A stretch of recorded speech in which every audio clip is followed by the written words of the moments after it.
dis encore une fois félicitations à la grande coalition Gëm Sa Bopp. Maintenant, les résultats pour les analyser, ce qui est clair, on a vu aujourd'hui une sanction des populations à l'encontre du régime, surtout à Dakar. Parce que n'oublions pas que beaucoup de jeunes, beaucoup d'électeurs n'ont pas eu le carte d'identité pour voter pour la présidentielle. Donc ils ont fait le DAS fananal qui aujourd'hui a percuté vraiment tout le système. Ça, c'est une sanction quand même du régime en place et je crois que le président aujourd'hui doit vraiment déchiffrer quand même encore ce message-là de la population sénégalaise. Alors nous allons même revenir justement sur cette problématique que vous avez soulevée. Mais Moussa Diakhaté, et alors d'emblée, de votre côté, alors qu'est-ce qui n'a pas trop marché pour la coalition Bokk Gis Gis? Je vous rectifie, nous ne sommes pas allés en coalition. Oui, effectivement. Nous sommes allés avec le parti Bokk Gis Gis.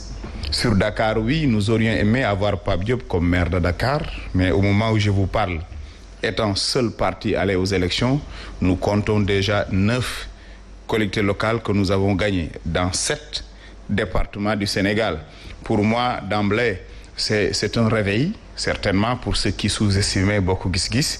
Maintenant, sur Dakar, on a dû comprendre que certainement, comme l'a dit M. Gueye, il y a ce vent de contestation que porté quand même par bien des leaders de Yewwi, nous reviendrons là-dessus. Mais ce que je veux dire, c'est que Bokk Gis Gis, pour ceux qui en doutaient encore, reste un très grand parti. Parce que même là, partout où on est allé, au pire des cas, on est 3e, au pire des cas, cela prouve. Et nous avions en face de nous de très grandes coalitions, que nous félicitons d'ailleurs, même si nous ne sommes pas du même bord. Mais on a su se jauger. Et ces élections-là nous ont permis de révéler un parti existant à travers le Sénégal, mais aussi existant à Dakar, parce que jusqu'aux dernières informations, nous venions en 3e position, derrière la coalition de Yewwi, de Benno Bokk Yakaar.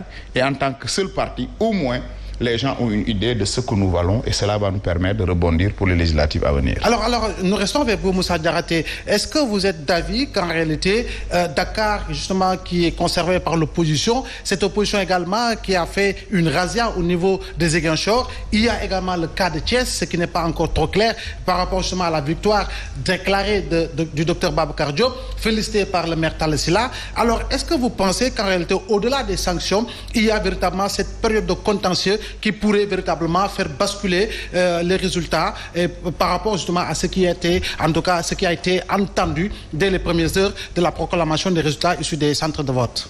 Alors, il n'y a que le tribunal qui peut trancher, mais je reste convaincu que la messe est déjà dite dans cette élection.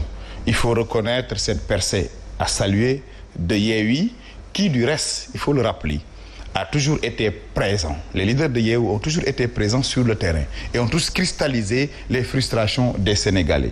Ce matin, quelqu'un qui a voté pour Yewwi me demande qui est Djamil Sané, qui est élu candidat de Yewwi, pour dire qu'au-delà même des candidats, les gens ont voté pour sanctionner. Juste vous faire rétrovision de ce qui s'est passé, avec la flambée des prix, avec ce qui s'est passé récemment, des milliards détournés, le président resté à fond. Et dernièrement, on a agité l'affaire des homosexuels, autant de choses sur le panier du pouvoir et que les gens sont restés à fond.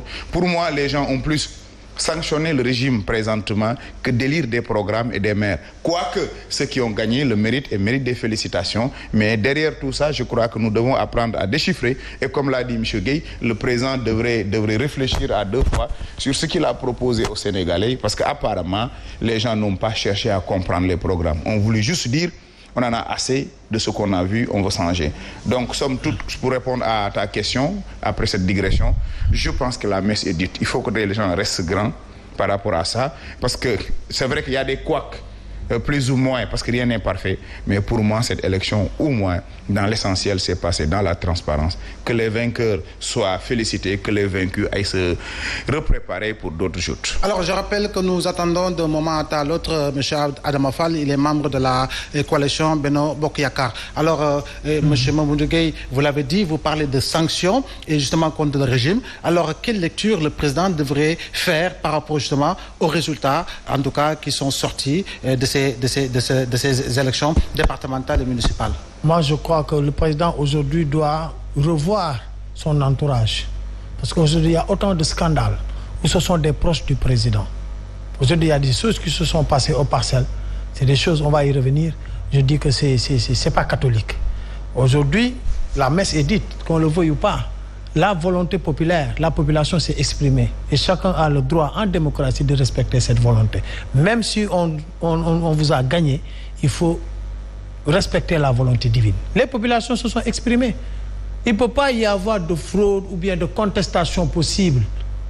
Moi, je dis encore une fois, le président de la République nous avait vendu la restauration des valeurs.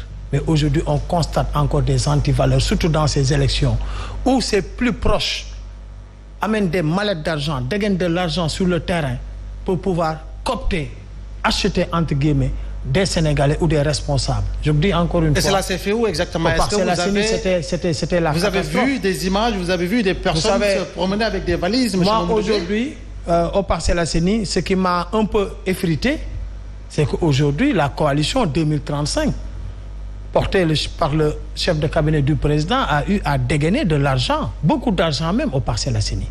Et je dis encore une fois, ça n'honore pas l'État du Sénégal, ça n'honore pas notre démocratie. Et vous, avec l'élection de M. Djamil Sané, est-ce que vous avez perdu puis gagné, étant donné qu'en réalité, vous serez appelés à travailler ensemble? Oui, moi je dis, moi je n'ai rien perdu. Moi, j'ai préparé ces élections-là en 5 mois. Aujourd'hui, j'ai un score qui avoisine les 2000 voix, malgré les saignées que j'ai subies par rapport à quand même ces listes parallèles parrainées par le président. Je dis en 5 mois, aujourd'hui, on a un score qu'aucun qui participe pour la première fois à des élections A. Je dis, on fait ce qu'on appelle le central, mais aujourd'hui, ce qui s'est passé au Parcelles est très déplorable. Par rapport au cas Djamil, moi je dis encore une fois, on le félicite, moi je le félicite. Et je le dis encore une fois, c'est Dieu qui choisit. Ce n'est pas nous les humains. Et qu'aujourd'hui, je l'avais tout le temps dit, quel que soit celui qui sera maire, nous, on est prêt à l'accompagner parce que nous aimons notre commune. On se bat pour notre commune. Et ce qui s'est passé hier est vraiment majestueux. Quand aujourd'hui, le maire Barthélémy Diaz, accompagné de Djamil Sané, est venu nous tendre la main pour qu'on puisse quand même l'accompagner dans ce travail-là. Parce que quoi qu'on dise, on a l'expérience municipale, on a été conseiller municipal, vice-président de la commission Finances Affaires Économiques, on a toujours joué le rôle de président. Aujourd'hui, nous savons aujourd'hui comment faire aussi pour accompagner M.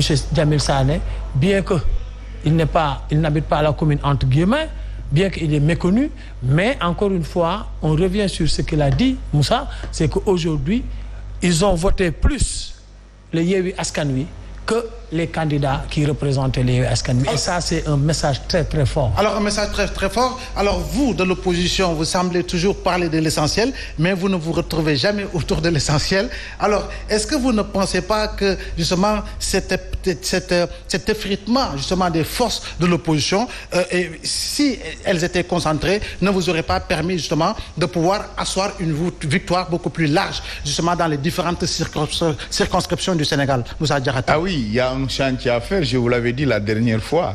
On tire souvent sur moi, mais je t'avais dit que l'opposition a des arguments différents.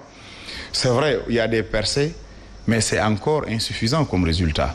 Au vu de ce qui se passe au plan national, si nous voulons faire du chaos vis-à-vis de ce régime, il va falloir que les gens travaillent davantage sur l'unité. Parce que sur le nombre de départements, Benno Bokk Yakaar est largement devant nous. Alors c'est là où j'interpelle. D'ailleurs, pour moi, la première attitude, c'est que l'opposition expérimentée, qui a de l'expertise, doit accompagner ces jeunes-là qui viennent d'être élus maires pour qu'ils puissent réussir. Parce que, écoutez, autant les gens ont voté contre le régime en place, autant beaucoup d'espoir est cristallisé par rapport aux nouveaux maires. Si toutefois ils ne sont pas expérimentés, si toutefois ils ne sont pas préparés, c'est encore la déception. Et cela peut se retourner contre encore l'opposition. Voilà pourquoi, pour M. Gueye, je salue cette idée de dépassement.